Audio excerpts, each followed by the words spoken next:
Hello everyone, welcome to only concept.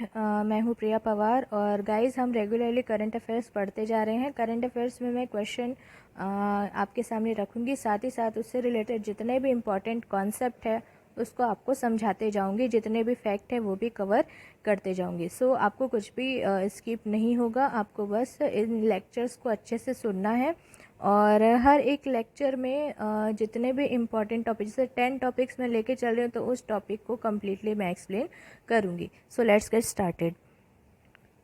पहला question है, Titan company ने पहली संपर्क रहित घड़ी टाइटन पे के लिए किस कंपनी के साथ साझेदारी की है। ठीक है, तो जो टाइटन कंपनी, जैसे आप सब जानते हैं, ये वॉच मेकिंग कंपनी है। ठीक है, ये वॉचेस बनाती हैं।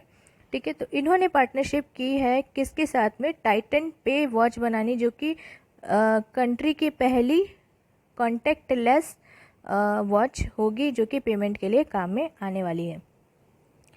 तो टाइटन जो कंपनी है उन्होंने पार्टनरशिप की है स्टेट बैंक ऑफ इंडिया के साथ में। ठीक है, इसके साथ पार्टनरशिप की है इन्होंने, तो इन्होंने पार्टनरशिप की है state bank of India SBI के साथ में। ठीक है, स्टेट बैंक ऑफ इंडिया के साथ में इन्होंने पार्टनरशिप की है। ये पहली ऐसी कॉन्टैक्टलेस पेमेंट वॉच जिसका नाम होने वाला है टाइटन पे, उसको लॉन्च करने वाले हैं। और इस ये जो वॉच होगी इसमें क्या होगा, तो इसमें जो भी एसबीआई के खाताधारी हैं या अकाउंट होल्डर है वो एक टैप से टाइटन पे वॉच का कॉन्टैक्टलेस पेमेंट कर पाएंगे, वो भी पॉइंट ऑफ सेल टेक्निक से, जिसको हम कहते हैं पॉइंट ऑफ सेल पीओएस। ठीक है, इसकी मदद से कर पाएंगे। और इसके लिए जैसे आप सब जानते हैं कि एसबीआई के लिए जो पोर्टल होता है वो होता है योनो एसबीआई। ठीक है, जैसे हम कहते हैं कि मर्चेंट के थ्रू जो भी ट्रांजैक्शन होता है, तो एसबीआई के लिए क्या है, तो एसबीआई के लिए है योनो। ये सब ऐप भी है जो आई होप बहुत सारे जितने भी एसबीआई से रिलेटेड या बैंक से रिलेटेड जिनके अकाउंट है उन सब के मोबाइल में ये ऐप तो होगा ही, योनो। तो ये जो पॉइंट ऑफ सेल टेक्निक है उसी से ही एसबीआई ने टाइटन कंपनी के साथ टाई अप किया है, पार्टनरशिप की है, और ये टाइटन पे कॉन्टैक्टलेस वॉच डेवलप करने वाले हैं। अब इस वॉच में होगा क्या, लगभग 2000 तक के कि जो भी आप ट्रांजैक्शन करते हैं उसमें आपको पिन की रिक्वायरमेंट नहीं होगी। ठीक है, पिन की रिक्वायरमेंट नहीं होगी इन द सेंस आपको इसमें जो आपका अकाउंट में डेबिट कार्ड है या जो भी है अकाउंट, उसका जो पिन होता है उसको डालने की आवश्यकता नहीं होगी। और ये अकॉर्डिंग टू आरबीआई के गाइडलाइंस के थ्रू ही काम करेगा। जैसे आपको पता है जितनी भी पब्लिक सेक्टर बैंक है as well as private sector bank है, उनको अगर ऑपरेट करना है तो उनको आरबीआई या रिजर्व बैंक की ऑफ इंडिया की जितनी भी गाइडलाइंस आते हैं और नॉर्म्स आते हैं उनको फॉलो करना होता है। तो इसी तरीके से ये जो टाइटन पे है ये भी इसी तरीके से वर्क करेगा। साथ ही साथ अब इसमें सिक्योरिटी भी बहुत ज़्यादा ज़रूरी है कि आपका जो भी ट्रांजैक्शन हो वो सिक्योर हो। तो इसको सर्टिफाई करने के लिए नियर फील्ड कम्युनिकेशन चिप लगाई जाएगी। क्या लगाई जाएगी, नियर फील्ड कम्युनिकेशन चिप लगाई जाएगी, जिसको डेवलप किया है टैपी टेक्नोलॉजीज़ ने। याद रखिएगा, टैपी टेक्नोलॉजीज़ इन्होंने डेवलप किया है नियर फील्ड कम्युनिकेशन चिप। ठीक है, इससे सिक्योरिटी आपकी ट्रांजैक्शन की इसके थ्रू ही प्रोवाइड की जाएगी। और ये जो एनएफसी है, ये चिप है, ये आपके वॉच के साथ में एम्बेडेड आएगी। ठीक है, तो अब ये जो टाइटन पे है, जैसे हमने देखा ये जो टाइटन पे है ये एक तरीके से कॉन्टैक्टलेस डेबिट कार्ड की तरह काम करने वाला है। तो इनिशियली क्या होगा, मतलब शुरुआती दौर में लगभग 2 मिलियन कॉन्टैक्टलेस मास्टर कार्ड जो है point of sale machines enabled अब ये प्रोवाइड किए जाएंगे। तो आपको इतनी बातें इस टॉपिक से याद रखनी। चलिए देखते हैं नेक्स्ट। OECD, ये है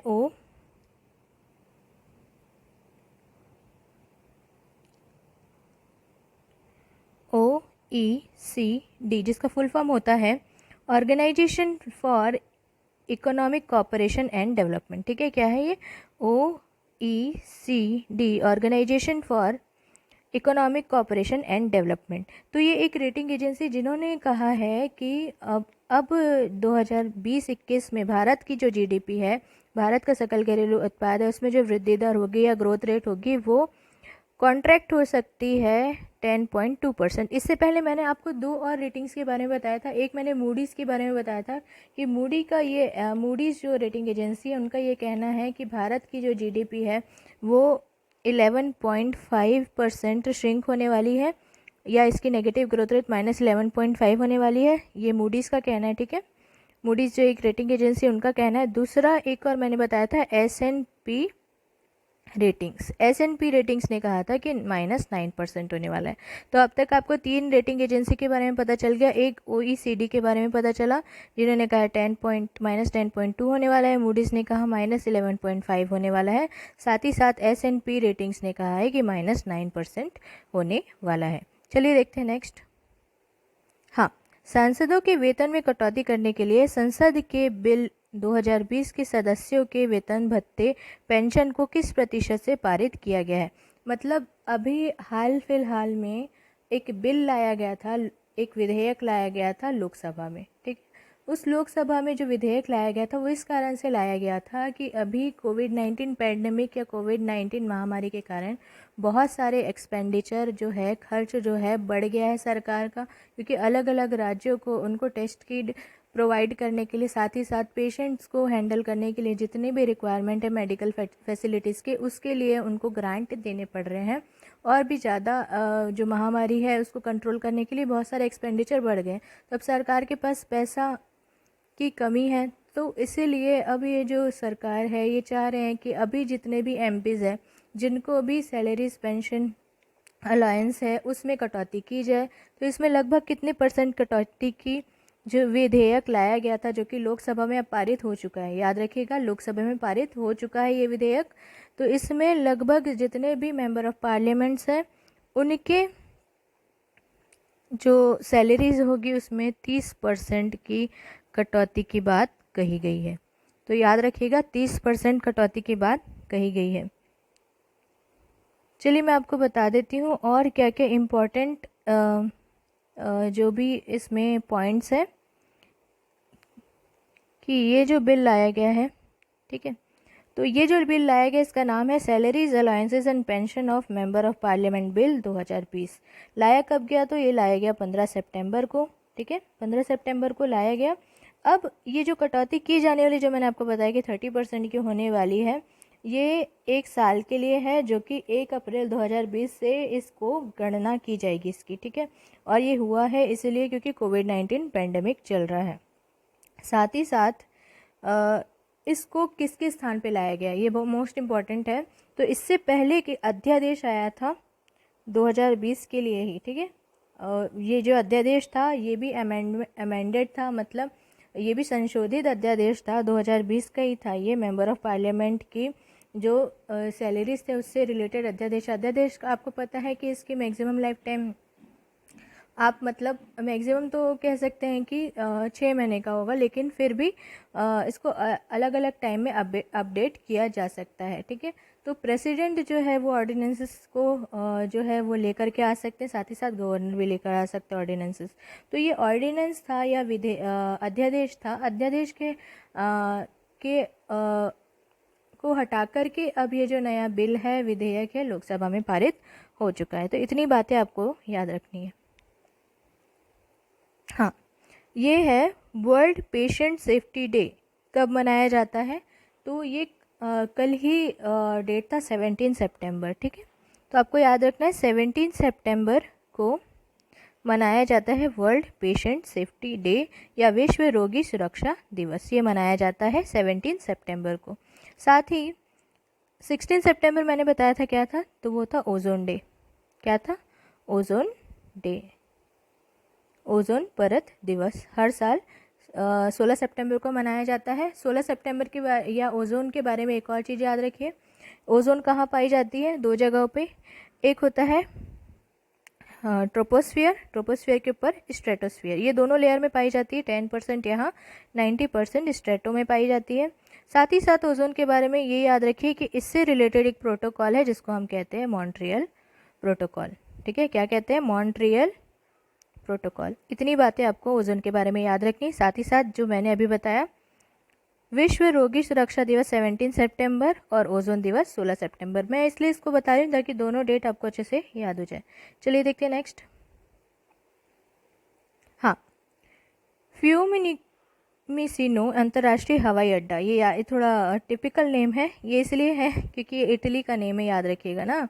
तो फ्यूमिसिनो अंतर्राष्ट्रीय हवाई अड्डा इंटरनेशनल एयरपोर्ट है ये जो एयरपोर्ट है इसको कोविड-19 5 स्टार एयरपोर्ट रेटिंग दी गई है। और किसने दी है इसको? तो इसको जो रेटिंग दी है वो स्काई ट्रैक्स ने दी है, याद रखिएगा। कोविड-19 5 स्टार एयरपोर्ट रेटिंग मिली है फ्यूमिसिनो इंटरनेशनल एयरपोर्ट को। तो आपको ये क्वेश्चन आ सकता है कि फ्यूमिसिनो इंटरनेशनल एयरपोर्ट कहाँ पर है? तो ये है रोम, इटली में। तो ये है रोम, जो कि एक शहर है, इटली जो कि एक देश है, ठीक है। तो इटली में एक देश है, रोम, इटली में एक सिटी है रोम, वहाँ के जो इंटरनेशनल एयरपोर्ट है फ्यूमिसिनो इंटरनेशनल एयरपोर्ट, उनको कोविड-19 5 स्टार एयरपोर्ट रेटिंग मिली है, ठीक है। चलिए देखते हैं नेक्स्ट। हाँ, अब जो मैंने अभी आपको बताया था 17 सितंबर का, ठीक है, 17 सितंबर को क्या मनाया जाता है? 17 सितंबर को मनाया जाता है विश्व रोगी सुरक्षा दिवस या पेशेंट सेफ्टी डे। इसका थीम क्या था? तो इसका थीम था a priority to patient safety, याद रखिएगा। A priority to patient safety, मतलब जो भी बीमार व्यक्ति है उसकी सुरक्षा के तरफ जो है आपकी प्रायोरिटी होनी चाहिए, ठीक है। महत्व आपका उनकी सुरक्षा के, पेशेंट की सुरक्षा की तरफ होना चाहिए। तो यही इसका थीम था। चलिए देखते हैं नेक्स्ट। हाँ, माली गणराज्य के पूर्व राष्ट्रपति, हाल ही में इनका निधन हुआ है, ठीक है। माली जो रिपब्लिक है, माली, सुमात्रा, ये सारे आप सबको पता है कि ये सारे आइलैंड है। तो ये जो रिपब्लिक है, माली रिपब्लिक, यहाँ के जो एक राष्ट्रपति थे, हाल ही में उनका निधन हुआ है। फॉर्मर राष्ट्रपति थे, मतलब पूर्व समय में ये राष्ट्रपति के पद पे थे माली में। तो ये रिसेंटली पास्ड हुए थे। तो इनका नाम क्या है? ठीक है, तो इनका नाम है मौसा ट्रेयर। इनका नाम है मौसा ट्रेयर। आप एमटी याद रखिए। माली के ये थे पूर्व राष्ट्रपति थे और इनका नाम है मौसा ट्रेयर। इनकी अभी रिसेंटली डेथ हुई है। ये केज एक सिटी थी माली में, वहाँ पर इनका जन्म हुआ था, ठीक है। और इनको फादर ऑफ इंडिपेंडेंस कहा जाता था, ठीक है, याद रखिएगा। तो ये जो है इम्पोर्टेंट बात इनके बारे में हो गई। हाँ, 4th global Ayurvedic virtual summit का उद्घाटन किसने किया? ठीक है, ये 4था ग्लोबल आयुर्वेदा वर्चुअल समिट हुआ था। इनका इनॉग्रेशन या इसका जो उद्घाटन है किन्होंने किया? तो जो हमारे वाइस प्रेसिडेंट हैं श्री वेंकैया नायडू, ठीक है, उनके द्वारा इसका इनॉग्रेशन किया गया था। तो चलिए इसके बारे में थोड़ा सा डिटेल जान लेते हैं कि ये जो समिट हुआ है, ठीक है, तो इसके बारे में क्या क्या इंपॉर्टेंट चीज़ आपको पता होनी चाहिए। पहली चीज़ कि इसका थीम क्या था? इसका थीम था emerging opportunities for Ayurveda during pandemic. Emerging opportunities for Ayurveda during pandemic, ठीक है। Emerging opportunities for Ayurveda during pandemic, मतलब जितने भी संभावनाएं हैं आयुर्वेदा की इस महामारी के समय में, ये इसका थीम था, जो कि 4था ग्लोबल आयुर्वेदिक वर्चुअल समिट हुआ था। उद्घाटन इनका किया था एम वेंकैया नायडू जी ने। इसका ऑब्जेक्टिव ये था कि आप आयुर्वेदा का इम्पोर्टेंस बताएं, आप जो इम्यूनिटी मॉडल फॉलो कर रहे हैं उसके लिए ग्लोबल लेवल पर आप आयुर्वेदा को प्रमोट करें। और हेल्थ सबके लिए एक ही है और आप इम्यूनिटी डेवलप कर सकते हैं आयुर्वेदिक के ज़रिए। ये इसका मेन उद्देश्य था, ठीक है। अब जो ग्लोबल आयुर्वेदा समिट है इसको कौन ऑर्गेनाइज़ करता है? तो इसको ऑर्गेनाइज़ करता है CII, ठीक है। कौन करता है? CII मतलब कॉन्फेडरेशन ऑफ इंडियन इंडस्ट्री, इसका फुल फॉर्म है कॉन्फेडरेशन ऑफ इंडियन इंडस्ट्री। जो हिंदी माध्यम से छात्र हैं वो CII इसको याद रखें, ठीक है। ये एक संगठन है इंडियन इंडस्ट्री का। तो ये जो है ये इसको जो समिट है उसको ऑर्गेनाइज करता है, ठीक है। अब ये जो है ये पार्टनरशिप के साथ में किया गया था मिनिस्ट्री ऑफ आयुष। आयुष मतलब आयुर्वेदा, योगा, नेचुरोपैथी, यूनानी, सिद्धा और होम्योपैथी, ये इसका फुल फॉर्म है, याद रखिएगा आप इसको। साथ ही साथ इसमें एसोसिएशन ऑफ इंडिया में Ayurveda medical association of India भी साथ में भागीदार है। साथ ही साथ Ayurvedic medicine manufacture organisation India भी इसमें साझेदार है। तो इस तरीके से आपको याद रखना है। और इसको सपोर्ट करने के लिए एक और जो एजेंसी है नेशनल आयुर्वेदा मेडिकल एसोसिएशन, जो कि US बेस्ड है, ठीक है। और स्विस आयुर्वेदा डॉक्टर और थेरेपिस्ट ने जो कि स्विट्ज़रलैंड में है वो भी इनका सपोर्ट करते हैं। साथ ही साथ मेडिसिन आयुर्वेदिक मेडिसिन का जो एसोसिएशन है नीदरलैंड्स में वो भी इसको सपोर्ट करते हैं। तो याद रखिएगा नामा भी इसको सपोर्ट कर रहा है जो कि US बेस्ड है, स्विट्ज़रलैंड भी इसको सपोर्ट कर रहा है। तो चलिए एक और इम्पॉर्टेंट चीज़ आपको याद रखना है, minister of state for ministry of Ayush, ठीक है। जो राज्य मंत्री है आयुष मंत्रालय के अधीन उनका नाम क्या है? तो उनका नाम है श्रीपद यसो नाइक। क्या नाम है इनका? श्रीपद यशो नाइक, ये इनका नाम है, जो कि आयुष मंत्रालय के अंतर्गत स्टेट मिनिस्टर ऑफ स्टेट या राज्य मंत्री है। चलिए देखते हैं नेक्स्ट। SBI सामान्य बीमा कंपनी ने किस बैंक के साथ अनुबंध पर हस्ताक्षर किए हैं? याद रखिएगा SBI के जो जनरल इंश्योरेंस कंपनी है उन्होंने किस बैंक के साथ में पार्टनरशिप करी है?